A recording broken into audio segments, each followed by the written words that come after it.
Walang humpay sa pag-iyak ang batang ito habang hostage ng isang lalaking may patalim mag-alas 8 kaninang umaga sa Marawi City.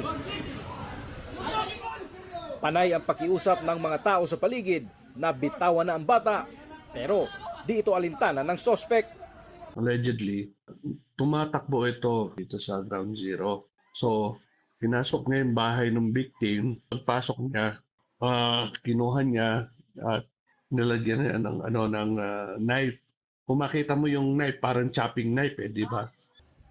Di nakita sa video pero ayon sa pulisya, isang pulis na nagja-jogging ang napadaan sa lugar at nahingian ng tulong ng mga saksi. Kinuha umano ng pulis ang kanyang service firearm saka sinubukang pasukuin ang sospek pero nakiusap siya na bitawan. Pinipigilan ng isang kamay niya yung pinaka-blade ng hawak ng suspect natin. Tapos meron ang nakitang dugo sa bata. So prompting him to fire, natamaan niya yung suspect at na-release yung bata. agad dinala sa ospital ang 6 na taong gulang na biktima na ayon sa pulisya ay nasugatan sa pisngi at braso dahil sa patalim ng sospek.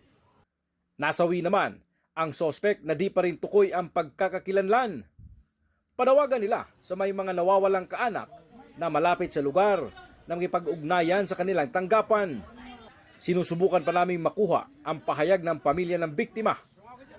Para sa GMA Regional TV at GMA Integrated News, James Paulo Yap, nakatutok 24 oras.